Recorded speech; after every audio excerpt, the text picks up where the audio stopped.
Please help me welcome to the stage ACLU of Oregon's Executive Director, David Rogers.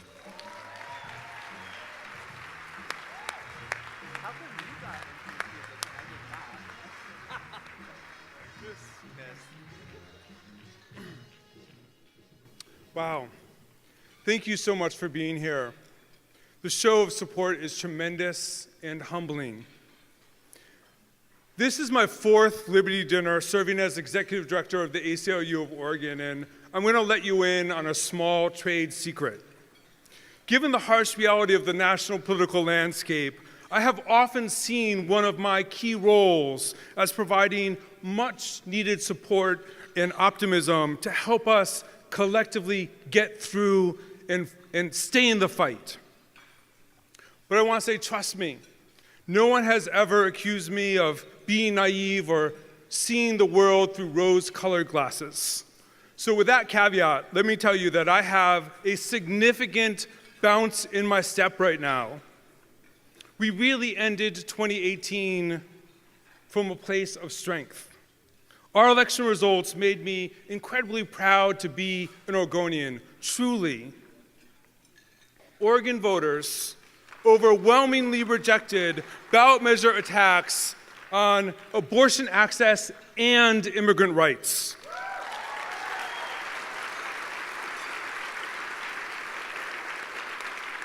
Together, we crushed a measure that would have allowed police to unfairly target people based on the color of their skin or perceived immigration status. And we did this at a time when Trump's closing argument in the midterm elections was entirely based on xenophobia and anti-immigrant rhetoric. But Oregonians rose up and said, "Not in our house."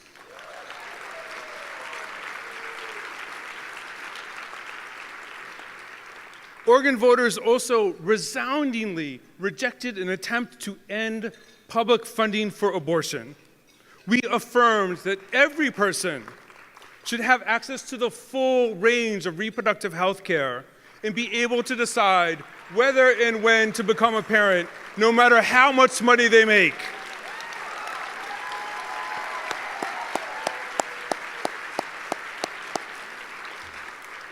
These victories were not preordained.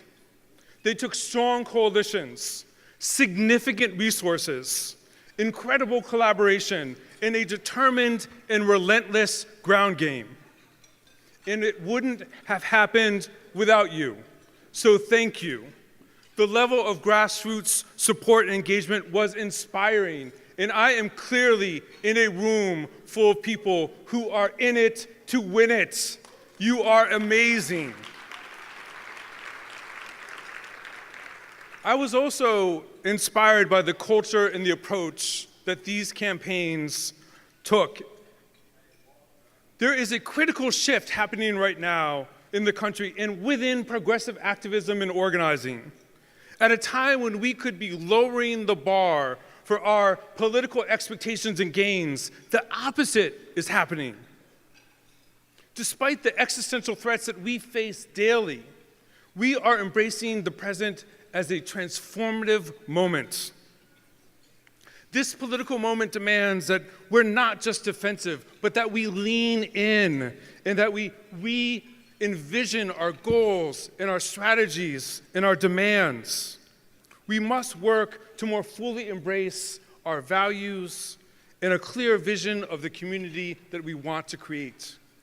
For example, these decisive ballot measure victories were achieved by strong coalition partnerships, largely led by women and leaders of color.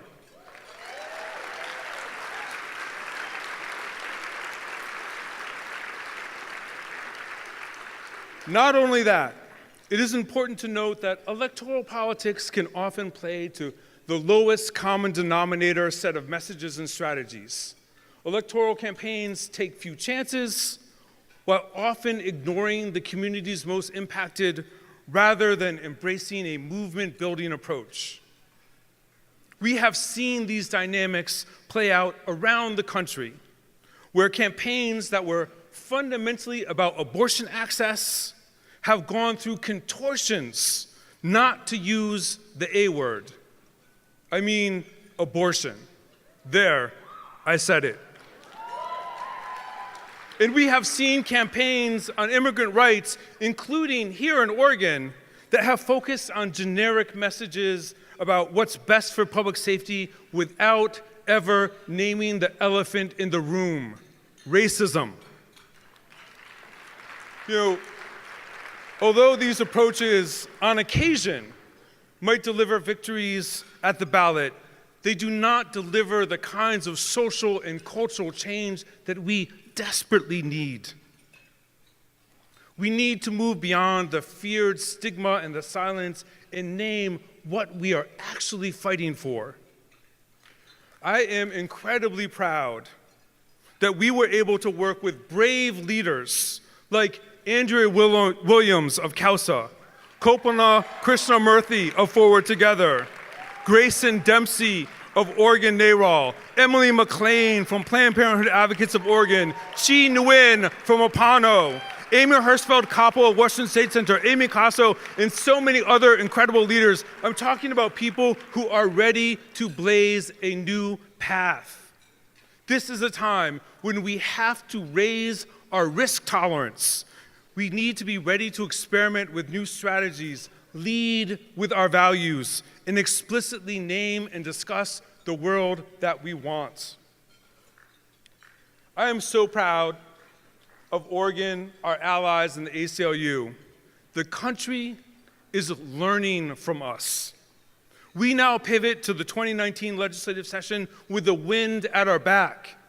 And we look to build on recent victories that have given Oregon some of the most progressive policies in the country.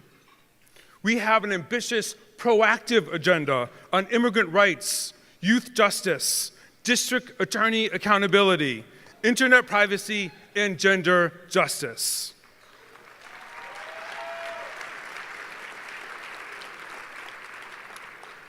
And when I think about past and future accomplishments at the legislature, I really want to give one special person a shout out.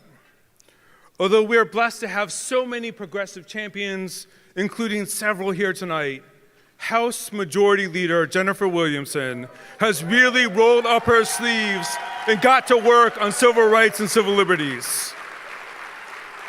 We are so lucky to have her brilliant and fearless leadership. Thank you so much, Representative Williamson.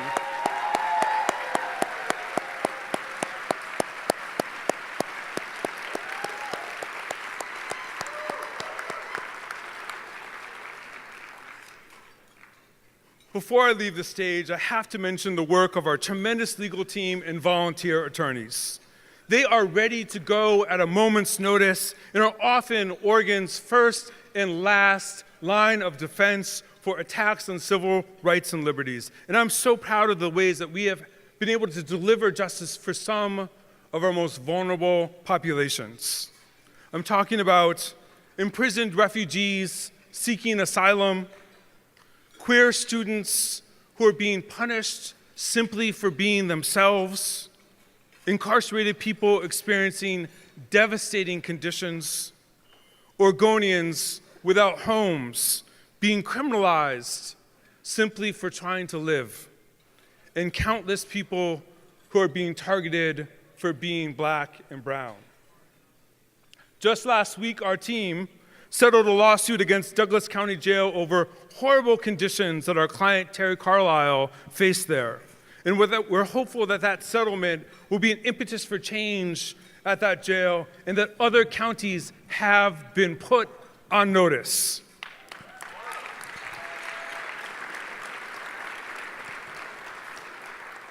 There is still so much work to do, and sometimes it can be daunting. But the ACLU of Oregon has a deep sense of possibility right now. We have the most impact when we focus on state and local change, and we will continue to deliver for Oregon. But make no mistake about it, This is a collective effort. My optimism stems from the ways that we have all been stepping up to this moment. So thank you. Thank you for your grit, for your commitment, for your presence and your perseverance. Thank you for saying yes in your belief that change is possible. And thank you for engaging with compassion and with love.